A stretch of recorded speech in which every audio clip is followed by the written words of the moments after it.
Good evening. This is Akashvani and I am Naresh Mago with the news at 9.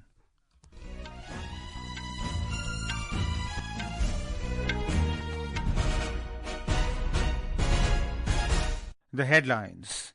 On the eve of Republic Day, President Draupadi Murmu highlights the nation's strides in science, space exploration and sports as markers of its growing global confidence and innovation. President hails One Nation, One Election bill as a transformative step towards consistent governance, says India's economic growth story remains a cornerstone of progress. Gallantry awards approved to 93 armed forces personnel, including 11 posthumous and 305 defence decorations on the eve of Republic Day 2025. India and Indonesia exchange 5 bilateral agreements, including digital development, health cooperation, maritime safety and security. Israel releases 200 Palestinian prisoners after Hamas frees 4 hostages under ceasefire agreement. And in tennis, American Madison Keys clinches Australian women's Grand Slam singles title. President Draupadi Murmu today stated that One Nation, One Election bill introduced in Parliament promises to redefine the terms of good governance. She said One Nation, One Election plan can promote consistency in governance, prevent policy paralysis, mitigate resource diversion, and reduce financial burden. In her address to the nation on the eve of Republic Day, President Murmu observed that reforms of such magnitude require an audacity of vision. President Murmu underlined that the decision to replace the Indian Penal Code, the Code of Criminal Procedure and the Indian Evidence Act with the Bharatiya Nyaya Sanhita and the Bharatiya Nagarik Suraksha Sanhita and the Bharatiya Sakshya Adhiniyam was amongst the most noteworthy of such efforts. She pointed out that the new criminal laws place the delivery of justice instead of punishment at the center of the criminal justice system. The One Nation, One Election plan can promote consistency in governance, prevent policy paralysis, mitigate resource diversion, and reduce the financial burden, apart from offering many other benefits. President Murmu highlighted that the Constituent Assembly had representatives from all parts and all communities of the country. She said it had 15 women, including stalwarts such as Sarojini Naidu, Rajkumari Amrit Kaur, Sucheta Kripalani, Hansaben Mehta, and Malati Chaudhary. When women's equality was only a distant ideal in many parts of the world, in India, women were actively contributing in shaping the destiny of the nation. The Constitution has become a living document because civic virtues have been part of our moral compass for millennia. The President said Republic Day is a matter of collective joy and pride for all citizens. She stressed that in the last 75 years, India has been taking strides to regain its rightful place in the Comity of Nations. She underscored that justice, liberty, equality and fraternity have always been part of India's civilizational heritage. President Murmu observed that in recent years, India's economic growth rate has remained persistently high. This has created job opportunities for the youth and put more money in the hands of farmers and labourers. The President remarked that the bold and far-sighted economic reforms will sustain this trend in the years to come. Today, India is taking leadership positions in international forums. This transformation would not have been possible without the blueprint laid down by our Constitution. In recent years, the economic growth rate has remained persistently high, creating job opportunities for our youth, putting more money in the hands of farmers and laborers, and also lifting more people out of poverty. The President praised the way the government has used technology in the field of finance. She said the digital payment options and direct benefit transfer system have promoted inclusion. She said within a few years the government has created a robust digital public infrastructure that is among the best in the world. On the subject of education, President Murmu said that the government has increased its investment in education. She said that the last decade has transformed education in terms of quality of learning, physical infrastructure and digital inclusion.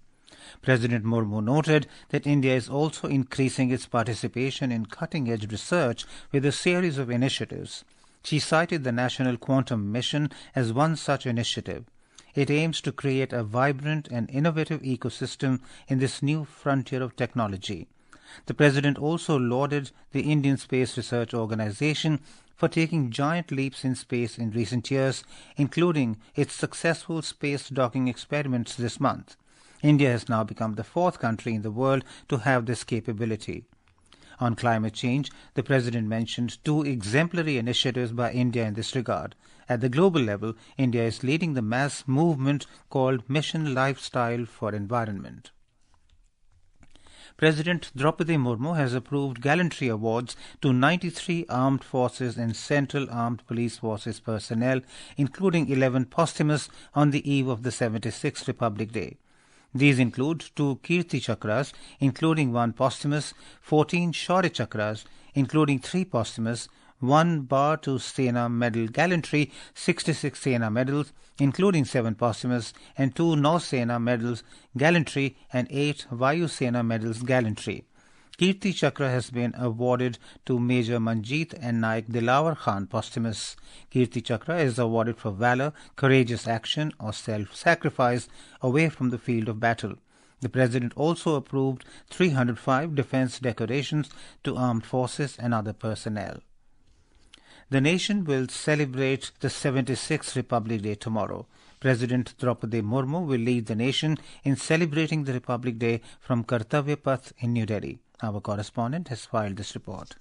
The Republic Day parade tomorrow at Kartavya Path will be a unique blend of India's cultural diversity and military prowess, with special focus on 75 years of enactment of the Constitution and Jan Bhagidari. The Republic Day parade will start with Prime Minister Narendra Modi laying a wreath at the National War Memorial. President Draupadi Murmu will arrive at Kartavya Path in a ceremonial buggy and take the salute during a ceremonial march past, which will include units from the armed forces, paramilitary forces, auxiliary civil forces, NCC and NSS. President of Indonesia, Prabowo Subianto, will be the chief guest at the parade. A 160-member marching contingent and 190-member band contingent from Indonesia will take part in the parade. 31 tableaus from various states, union territories and central government ministries and departments will participate, showcasing the theme Swarnim Bharat Virasat aur Vikas. The event will conclude with a fly-past by 47 aircrafts.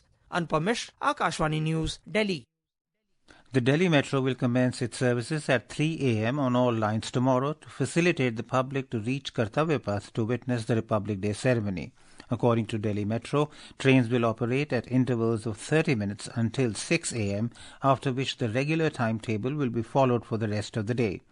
Delhi Metro has encouraged passengers to plan their travel accordingly and make use of the early metro services to avoid any last-minute inconvenience. This is Akashvani giving you the news. For quick news updates round the clock, follow us on our X handle at AIR News Alerts. And for details of stories and more, log on to our website www.newsonair.gov.in and download News on AIR app. Prime Minister Narendra Modi and Indonesian President Prabowo Subianto today held extensive bilateral talks, both in restricted format as well as delegation-level talks in New Delhi. Briefing the media in New Delhi this evening, Secretary East Jaideep Mazumdar said they undertook a review of the entire gamut of bilateral relations within the framework of the Comprehensive Strategic Partnership. The discussions covered cooperation in areas of defense and security, maritime domain, trade and investment, connectivity, digital economy, tourism, health, and people-to-people ties. Mr. Mazumdar said President Subianto is particularly interested in the social security and social development programs of India. The President is particularly interested in the social security and social development programs of India. He has replicated the midday meal scheme in Indonesia, and he is firmly of the view that the Indian experience is replicable in Indonesia. The two leaders also witnessed the exchange of 5 bilateral agreements, including on health cooperation, maritime safety and security, traditional medicine, digital development, and cultural exchange. Campaigning in the national capital is in full swing for the upcoming Delhi Assembly polls. Our correspondent reports that political parties and candidates are not leaving any stone unturned to win the electoral battle of the city. All candidates, leaders and star campaigners of the political parties are holding road shows, public meetings and door-to-door campaigns in the city to woo the voters. Senior BJP leader and Union Home Minister Amit Shah today addressed his first public meeting in Rajouri Garden constituency for the Delhi Assembly polls. Aam Aadmi Party's national convener Arvind Kejriwal held multiple rallies in different areas of the city, including Narela, Bhavana and Rohini, to seek voters' support in the favour of party candidates. Meanwhile, Delhi Congress President Devendra Yadav interacted with the people in Wadli area. Former MP and Congress candidate from New Delhi Assembly constituency Sandeep Dixit also held door-to-door campaigns in his Assembly constituency. Saqlain Akhtar for Akashvani News, Delhi. Uttar Pradesh Roadways has made elaborate arrangements to ensure smooth and hassle-free travel for devotees and tourists to Mahakumbh on the occasion of Mauni Amavasya on the 29th of this month.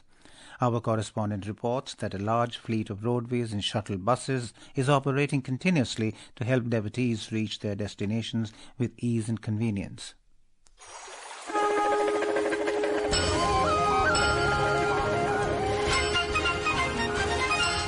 Uttar Pradesh Roadways has introduced a free shuttle bus service during the Mahakumbh to ensure smooth transportation and enhance the experience of devotees. More than 500 shuttle buses within the city will connect key locations across Prayagraj, including major ghats like Sangam, prominent temples, railway stations and bus stands. Talking to Akashvani News, Regional Manager of Uttar Pradesh State Road Transport Corporation Prayagraj, M.K. Trivedi said that over 7,000 roadways buses have been deployed to carry passengers from nearby states. हर जिले को प्रयागराज से जोड़ा गया है। इसके लिए विशेष कार्य योजना बनाई गई है, प्रचार प्रसार भी किया गया है ताकि लोगों को इसकी जानकारी भी हो और उसका समुचित लाभ भी लेते रहें। इन 7,000 बसों द्वारा सुदूर दूरी पे जो हमारे जिले स्थित उनको पहुंचाने का प्रयास किया जाएगा। 1,000 बसेस इनके अलावा रिजर्व में रहेंगी ताकि कहीं को अकस्मात हो, इवैक्यूएशन प्लान हो, उसके लिए हम लोग कृत संकल्पित रहेंगे, उपलब्ध रहेंगे। 32 temporary passenger shelters have also been set up at bus depot to serve as rest and waiting areas. The facilities like bed and blanket will be provided to the passengers free of cost. Vidanand Kumar, Aman Yadav, Akashvani News, Prayagraj.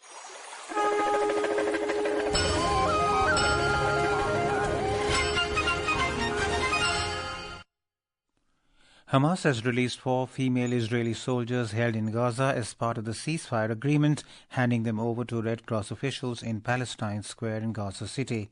On the other hand, Israel has released 200 Palestinian prisoners in return.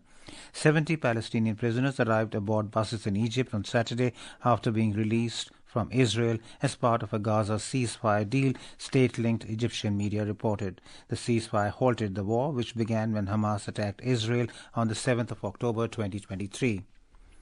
In sports news, in Australian Open tennis women's singles final, the 29-year-old American Madison Keys has claimed her long-awaited Grand Slam title, defeating two-time defending champion Aryna Sabalenka in a thrilling match that ended at 6-3, 2-6, 7-5 at Rod Laver Arena in Melbourne. With this victory, Keys etched her name in history as the first woman to defeat the world's top 2 players at a major since Svetlana Kuznetsova at the 2009 French Open.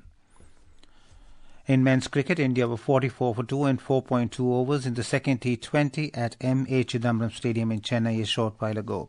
Earlier, England set a victory target of 166 runs for India. Sent into bat first, the visitors made 165 for 9 in their allotted 20 overs. And now, before we end the bulletin, the headlines once again. On the eve of Republic Day, President Draupadi Murmu highlights the nation's strides in science, space exploration and sports as markers of its growing global confidence and innovation. President hails One Nation, One Election bill as a transformative step toward consistent governance. Says India's economic growth story remains a cornerstone of progress. Gallantry Awards approved to 93 armed forces personnel, including 11 posthumous and 305 defense decorations on eve of Republic Day 2025. India and Indonesia exchanged 5 bilateral agreements, including digital development, health cooperation, maritime safety and security. Israel releases 200 Palestinian prisoners after Hamas frees 4 hostages under ceasefire agreement. And in tennis, American Madison Keys clinches the Australian women's singles Grand Slam title. That is all in the news at 9. Good night.